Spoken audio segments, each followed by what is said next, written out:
Bismillahirrahmanirrahim.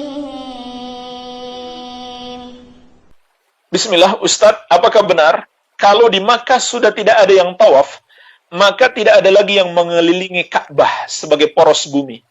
Maka dunia tidak akan seimbang, terjadilah berbagai macam kekacauan. Tolong penjelasannya. Ini termasuk ucapan tanpa ilmu. Termasuk ucapan tanpa ilmu.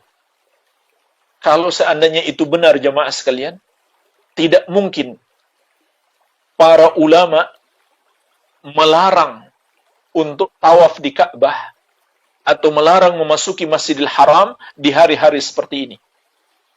Nggak mungkin. Jadi jemaah sekalian, ini termasuk ucapan tanpa ilmu. Iya. Justru hari ini, kalau kita biarkan orang tawaf berkumpul bersama, itulah yang akan menyebabkan kekacauan. Itulah yang akan menyebabkan kemudaratan. Karena sudah dimaklumi.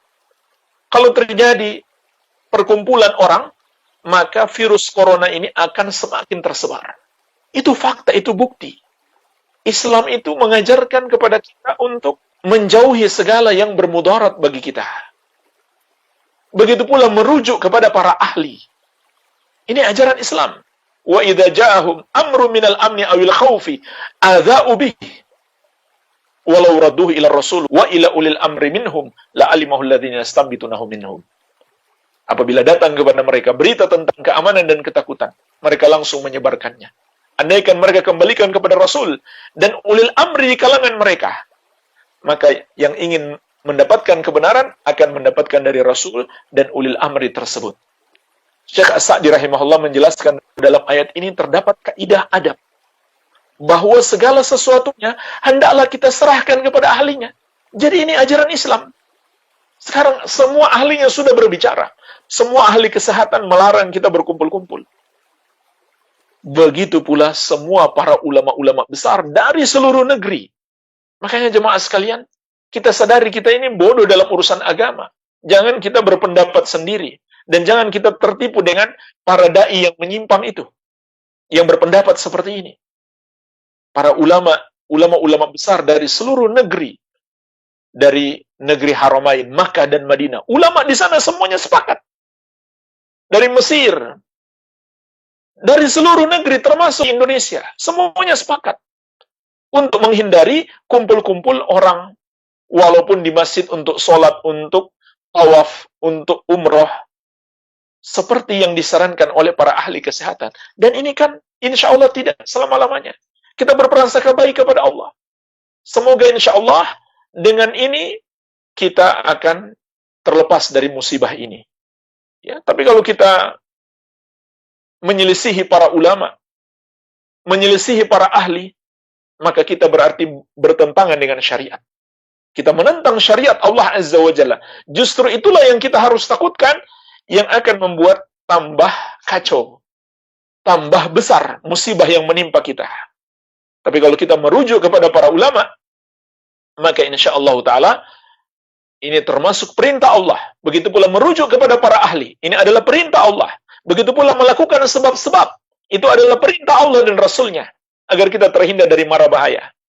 Jemaah sekalian, dalam riwayat Muslim, Rasulullah SAW pernah menyuruh pulang seorang utusan dari satu negeri untuk memasuki Madinah. Kenapa jemaah sekalian?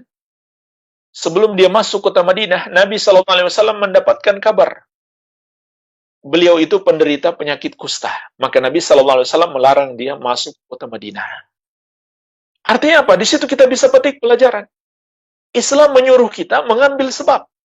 Walaupun kalau dia datang ke kota Madinah, dia bisa sholat di Masjid Nabawi yang pahalanya luar biasa. Dia bisa berdoa di situ yang mustajab. Tapi tetap Rasulullah SAW melarang.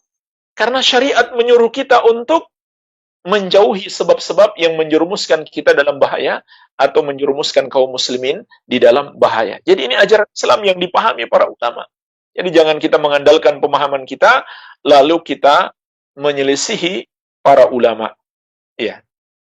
Jadi ini pendapat tanpa ilmu. pendapat orang-orang bodoh, pendapat para dai yang tidak bersandar kepada ilmu. Ya. Namun sebagai tambahan faidah, memang ada hadis Rasulullah SAW bersabda, "La taqumus sa'ah hatta la yuhajja al-bait." Tidak akan terjadi hari kiamat sampai tidak ada lagi yang berhaji ke Baitullah. Jadi jemaah sekalian, hari kiamat terjadi kalau sudah tidak ada lagi yang berhaji ke Baitullah. Namun apa makna hadis ini? Makna hadis ini adalah ketika sudah tidak ada lagi umat Islam di muka bumi. Semuanya sudah Allah wafatkan. Sehingga yang merasakan dahsyatnya hari kiamat hanyalah orang-orang kafir. Yang nggak mungkin lagi mereka pergi haji. Yang tersisanya orang-orang kafir. Adapun selama ada umat Islam, insya Allah haji akan tetap ada. Maka bergembiralah. Dalam hadis yang diriwayatkan Al-Bukhari dari Abu Sa'id Al-Khudri radhiyallahu anhu, Rasulullah SAW bersabda, "La yuhajjanna al-baitu wa la yu'tamaranna ba'da khuruj Ya'juj wa Ma'juj." Sungguh kata Nabi SAW, akan ada haji ke Baitullah dan ada umrah ke sana setelah keluarnya Ya'juj dan Ma'juj. Ini cerita Nabi SAW tentang masa depan. Tentang masa depan. Setelah Ya'juj dan Ma'juj pun masih ada haji. Maka kita harus optimis dan berprasangka baik kepada Allah. Insya Allah, dalam waktu dekat akan ada haji dan umrah. Begitu seorang muslim, prasangka baik kepada Allah Subhanahu wa Ta'ala. Janganlah berprasangka buruk. Sesungguhnya, di balik musibah dan malapetaka itu ada kebaikan-kebaikan bagi kita. Ada hikmah-hikmah untuk kita bertobat kepada Allah Azza wa Jalla. Setelah itu insya Allah, Allah akan berikan kemudahan-kemudahan. Jadi prasangka baik kepada Allah. Bukankah Allah telah perintahkan kita berdoa? Udu'uni astajib lakum. Berdoalah, maka aku akan kabulkan doa kalian. Bukankah Allah telah berjanji, "Wa may yattaqillaha yaj'al lahu makhraja." Siapa yang bertakwa kepada Allah, Allah akan berikan jalan keluar. Bukankah Allah telah berjanji, "Wa may yatawakkal 'ala Allahi fa huwa hasbuh." Barang siapa bertawakal kepada Allah, cukuplah Allah sebagai penolongnya. Maka jemaah sekalian, prasangka baiklah kepada Allah dan bersikaplah optimis. Insyaallah taala musibah ini akan segera berakhir dan kita kembali bisa beribadah kepada Allah dengan sebaik-baiknya. Semoga apa yang kita bahas bermanfaat. Lebih dan kurangnya saya mohon maaf. Wabillahi taufik. Subhanakallahumma bihamdik. Asyhadu an la ilaha illa anta. Astaghfiruka wa atubu ilaik. Wa sallallahu ala nabiyina Muhammadin alihi wasallam. Wa akhiru da'wana anil hamdulillahi rabbil alamin. Wassalamualaikum warahmatullahi wabarakatuh.